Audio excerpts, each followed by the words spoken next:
For all things health and fitness, this is the Army Gymnastics Podcast. The Army Gymnastics Podcast. Discover a fitter, healthier you at ArmyGymnastics.com.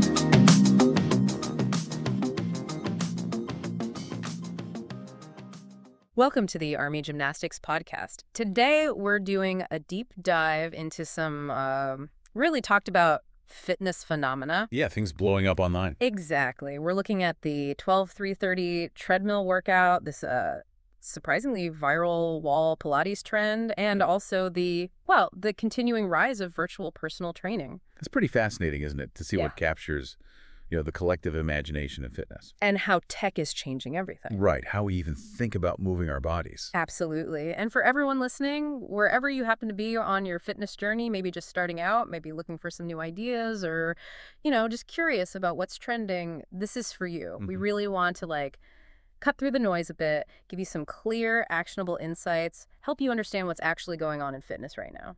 Yeah, our goal is to really unpack the why.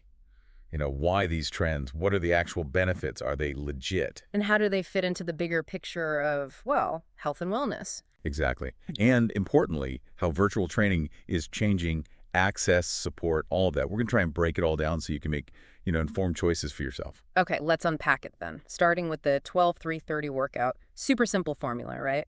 From social media influencer Lauren Giraldo. That's the one. It's just settings on a treadmill. 12% incline, 3 miles per hour, run it for 30 minutes. Simple as that. And it just went massive on TikTok. By mid-2023, the hashtag 12330 workout had something like 325 million views. That's huge. It really is. And I think what's fascinating here is just how, simple it is. Right. In a fitness world that often feels overloaded with complicated routines, fancy gear, 12-3-30 is just so straightforward. Easy number to remember. Totally. 12-3-30. And 30 minutes feels doable, fits into most schedules. And it's just walking, no complex moves. Precisely. Which immediately lowers the barrier to entry. Yeah. Especially if you're just starting out. No tricky techniques to learn. And I think the effectiveness, or at least the perceived effectiveness, was key to it going viral. Giraldo claimed significant weight loss, right? She did. And then you just saw floods of users online sharing their own results, their own transformations. That social proof is powerful stuff. Oh, incredibly powerful. We're sort of wired to follow the crowd, aren't we? Seeing other people share real results makes it feel possible, makes you want to try it too. But beyond the hype, there are some genuine wellness benefits here, right? Absolutely. Let's get into those. Okay, first big one seems to be its low impact. Easier on the joints than running, for example. Exactly. Because you're walking, not pounding the pavement, the stress on your knees, your ankles, your hips, it's way less. So good for people with joint pain, maybe recovering from injury? Definitely. Or just anyone looking for a cardio workout without that high-impact jarring. But it still gets your heart rate up, burns calories effectively. That 12% incline must kick things up a notch. Oh, it really does. Walking uphill like that significantly boosts your heart rate. Puts you right in that moderate intensity cardio zone, which is great for heart health. And the calorie burn. Yeah, the incline can nearly double the calories you burn compared to just walking flat. Plus, there's some research suggesting incline walking might help your body use a higher percentage of fat for fuel. Good for weight management. Makes sense. You can really feel your legs working on an incline, so it's not purely cardio. Not at all. That steady uphill climb seriously engages the muscles on the back of your legs, your glutes, your hamstrings. So you might see some toning. Yeah, people report firmer legs, firmer glutes over time. Yeah. Dr. Marie Schaefer at Cleveland Clinic mentioned how it strengthens the posterior chain, that's hamstrings, glutes, lower back. Super important for stability and helps fight that muscle loss as we age. So you get cardio and some lower body strengthening. Nice combo. It is. What about bone density? I mean, walking doesn't scream bone building. Well, it's lower impact than running, sure, but it's still weight-bearing exercise. Every step puts a little bit of gentle load on your bones. Ah, okay. And over time, that can actually help increase bone density. Might reduce the risk of osteoporosis, especially for women. It's a safe way to stimulate bone growth without the hard impacts. And we touched on this, but the beginner friendliness seems key to its mass appeal. Huge factor. Fitness should be inclusive, as Bobby Maximus says, and 12-3-30 really nails that. Pretty much anyone who can walk can give it a go. Just need a treadmill or maybe a decent hill outside. Exactly. Yeah. You can adjust it, right? Yeah. Start with a lower incline, maybe shorter time. It's not intimidating if you're new to exercise. Great way to build a habit. Yeah, without feeling totally overwhelmed from day one. Right. And that 30-minute duration, that feels like a sweet spot for actually sticking with it. It really does. Psychologically, it feels achievable, something you can realistically squeeze into a busy day. That helps build consistency. Plus, the whole social media community aspect probably adds motivation. No doubt. Seeing others do it, sharing your own progress, that helps keep people going. Okay, so if someone's listening and thinking, all right, I want to try this 12-3-30, what are the key things for starting safely? Good question. Crucial point. Always ease into it. Don't just jump straight to 12% incline if you haven't been exercising. Right. Make sure you're comfortable walking flat for 30 minutes first. Then maybe start the incline lower, 5%, 8%, and build up gradually as you get stronger. Don't feel pressured to hit 12% immediately. Absolutely not. And it's fine to use the handrails for balance at first. But try to let go as you get comfortable. You'll engage your core more. Good tip. And posture. Yeah, stand tall, keep your core engaged. And remember, this is one part of fitness. Mix it with strength training, flexibility work for a balanced routine. And the golden rule. Listen to your body. If something hurts, stop. Back off the intensity. Don't push through pain. Got it. Okay, let's shift gears. Another huge trend blowing up socials. Wall Pilates. The numbers are kind of mind-boggling. Hashtag Wall Pilates has like 7 billion views on TikTok. 7 billion. It's staggering. What is Wall Pilates and why the massive, massive hype? So wall Pilates is basically a clever twist on traditional Pilates. You use a wall either for support or sometimes for resistance while doing Pilates exercises. It's like leg circles, bridges. Exactly, those kinds of moves. But with the wall, adding an extra element, Pilates coach Corinne Nolan put it well. It's a way to get some benefits similar to using a Pilates reformer. Which are super expensive machines. Right. But you get some similar feelings at home. Right. Just using a wall. No fancy gear, no pricey studio classes. The wall kind of acts like the reformer's foot bar or straps. Okay, interesting. But 7 billion views. What fueled that explosion? It's a perfect storm, really. First, the visuals are pretty cool and different, stands out on your feed. Sure. Second, minimal space needed, no special equipment other than maybe a mat. Huge plus during the pandemic and since with home workouts booming. Made it super accessible. Totally. Then you had things like the challenge format.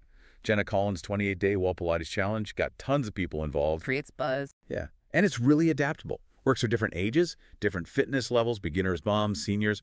Plus, that promise of getting reformer-like results that sculpted look without the cost, that's a huge draw. And then all the user testimonials online. Boy. People saying stronger core, toned abs. Exactly. Creates that social proof again, that FOMO fear of missing out. Everyone wants in. So what about the actual wellness benefits? What can people realistically expect? Well, like regular mat Pilates, it's fantastic low-impact exercise. Very gentle on the joints. No jumping or pounding. None at all. As Corinne Nolan said, it's great if you have knee issues, back problems, or just need to avoid high intensity.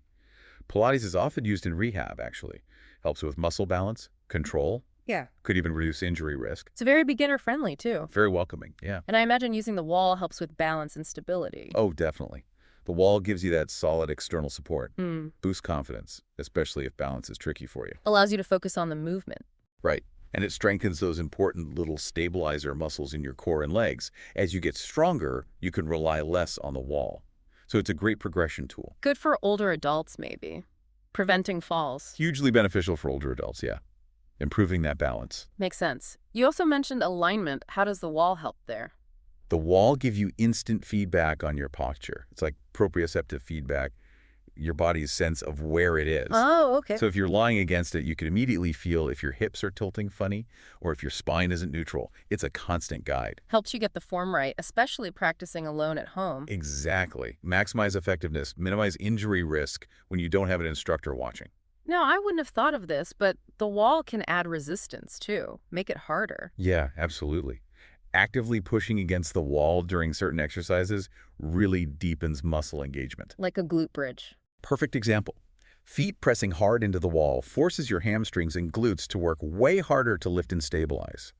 It turns body weight moves into a tougher strength workout. Without needing weights or bands. Exactly. Clever and free. Can it help with flexibility, too? Range of motion? It can, yeah. The support from the wall often lets you ease into deeper stretches more safely. improves overall mobility. Okay. Instructor Helen O'Leary mentioned accessing deeper back and hip stretches using the wall. Over time, that means better posture, less muscle tightness.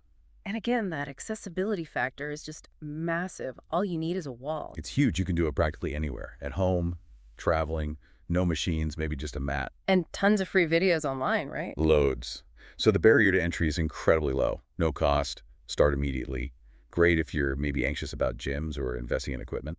And even though it's low impact, it's still an effective core and toning workout. Oh, absolutely. It's a full body workout, really. Hit Yeah. your core, glutes, legs, even upper body, depending on the moves. And Pilates generally is known for that. Yeah, research backs it up. Regular Pilates can increase muscle mass, decrease body fat. Wall Pilates offers similar benefits, just using the wall for extra support or challenge. People really do report better muscle definition, stronger cores. So, any important things to keep in mind if someone wants to try wall Pilates? Considerations. Well, form is everything, just like any exercise. Since you're likely doing it at home from online videos, Gotta pay attention. really pay attention to the instructions. Focus on engaging the right muscles. Don't just rush through the movements. Corinne Nolan stresses that. Quality over quantity. Exactly. And again, mix it up. Make wall Pilates part of a well-rounded routine that includes other types of activity. Sound advice. Okay, let's pivot one more time. Let's talk about the huge rise in virtual personal training. This feels like it's really shifted the fitness landscape. It really has. I mean, the convenience factor is just undeniable, isn't it? Being able to get professional guidance from anywhere. Yeah, that shift from needing to be in person to remote coaching through tech, it's been massive. And the pandemic just poured gasoline on Yeah. that fire, obviously. Online training shot up to the #1 fitness trend back in 2021. I remember seeing stats like some platforms had bookings surge by like 400%. Incredible numbers. It's all part of this bigger digital wave hitting fitness streaming classes, apps, wearables. And the market forecasts are just wild. Virtual fitness heading over $250 billion by 2032. It's a mind-blowing projection. Yeah. Shows a fundamental change in how people access and prioritize fitness support. But what's interesting is it hasn't killed gyms. Right. It's more like it expanded options. Hybrid models are popping up. Exactly. Combining online and in-person. It's really just dissolved those old barriers of geography and strict schedules. More access, more personalization, more convenience. Okay, so let's break down the differences. In-person versus virtual training. What are the main pros and cons of each? Okay, in-person. Big pro.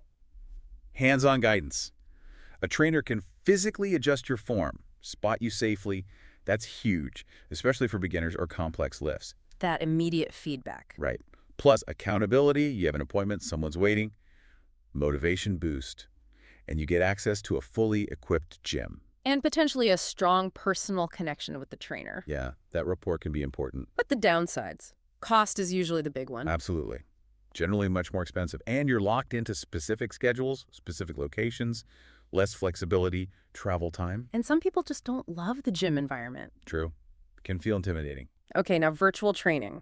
The big draw seems to be anytime, anywhere. That's probably the #1 advantage for most people. Your coach, your workouts, literally in your pocket. Fit it in whenever, wherever. Opens up access to trainers globally, too. Totally. No geographical limits. And it's Yeah. usually way more affordable. Significantly cheaper, yeah. Lots of apps are a fraction of in-person cost. Some are even free. Trainers can scale online, brings the cost down. And even though it's remote, the tech allows for a lot of personalization. Right. Surprisingly so.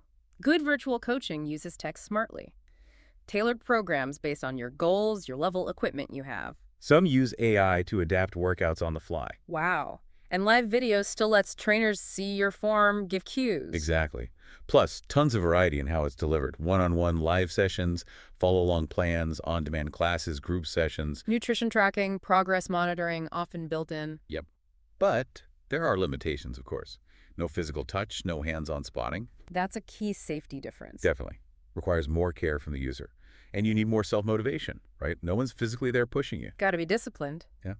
Tech issues can happen. Internet glitches, device problems, and maybe the connection with the trainer feels less personal for some. So the big question, is it actually effective? Can you get real results remotely? The evidence, both research and just tons of success stories, says yes, it can be just as effective as in-person for many goals. Really depends on the person's commitment. Absolutely. If you're engaged, consistent, You can definitely achieve great results. Some studies even show hybrid models app plus some in-person coaching might be even better for certain things like weight loss. Interesting. But yeah, fully remote coaching works. Quality of the program and your consistency are key. And the convenience can actually boost adherence for some people. And technology is the engine driving all this, isn't it? Couldn't happen without it. Good video streaming, smart fitness apps, AI coaches, wearables tracking everything. VR and AR are even creeping in for immersive stuff. Yeah. Smart gyms like tonal and mirror, motion capture. It's evolving fast. Plus social platforms, gamification. Keeps things engaging. There are so many apps and platforms now, though. Feels a bit overwhelming to choose. It is a crowded space. You've got ones like Future focusing on that personal human-coach connection. I've heard of that one. Nike Training Club is great. Lots of free workouts. Peloton, obviously huge for classes beyond the bike now. Alo Moves for yoga, Pilates. Sweat, popular for structured programs, especially women. Strava for tracking runs, rides. It's a huge variety. And it's not just the tech, it's the people using it successfully. We hear inspiring stories. Totally. Busy professionals training for marathons because online coaching fits their schedule. People losing significant weight at home with virtual accountability. Elite athletes getting specialized coaching remotely. Right. Beginners finding confidence away from the gym vibe. The common threads are always flexibility, accountability, access to expertise, and that boost in self-belief. But there are challenges. We mentioned form, motivation. How do people overcome those? Good strategies exist. For form, use video feedback religiously. Ask your trainer lots of questions. Maybe do an occasional in-person check-in if you can. Makes sense. For motivation dips. Use the app's tools, tracking, reminders, community forums. Find a virtual workout buddy. Set up a dedicated space at home. Talk to your trainer if you're struggling. And tech issues. Have backup internet if possible. Test your setup. Be ready to modify workouts if equipment access is an issue. Invest in versatile basics. Keep things fresh, engagement. Ask your trainer for variety. Explore different online classes.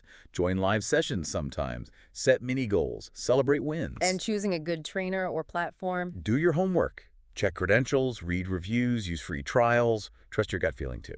It really sounds like virtual training is here to stay and just going to keep evolving. What's next? Future trends. Yeah, definitely not a fad. Yeah. We'll likely see more hybrid models becoming standard blending online and real world. Best of both worlds. Exactly. AI getting even smarter, hyper-personalized programs, maybe even real-time form detection. Immersive VR workouts could become more common, more engaging. Global access to niche coaching. Yeah, finding that perfect coach for your specific sport or need anywhere in the world. More integration with healthcare, too. Exercise prescriptions, corporate wellness programs delivered virtually. And wearables just getting better, feeding more data in. Constantly. Driving even more personalization. It's an exciting space. So wrapping up today, we've covered the simple effectiveness of 12-3-30, the accessible, joint-friendly appeal of wall Pilates, and this whole transformative shift towards virtual personal training. It really paints a picture of a fitness world that's becoming more diverse, more accessible, doesn't it? A lot of these trends are about lowering barriers, making it easier to fit movement into life. Whether it's a simple treadmill plan, using your living room wall, or connecting with a coach online. Exactly. Finding ways that work for you. So for everyone listening, maybe think about how these ideas might fit into your life, your fitness journey. Do any of these possibilities resonate? What's one small step you could maybe take to explore one? Yeah, that's the key question, isn't it? How can you use this accessibility, this flexibility, to build a fitness routine that you actually enjoy and can stick with? One that really supports your own health and well-being. For expert fitness advice and personalized plans, make sure to visit ArmyGymnastics.com/DAC. That's your go-to resource to reach your goals. Start your journey today at ArmyGymnastics.com. Thanks for listening. For all things health and fitness, subscribe to our newsletter today. Find out more at ArmyGymnastics.com.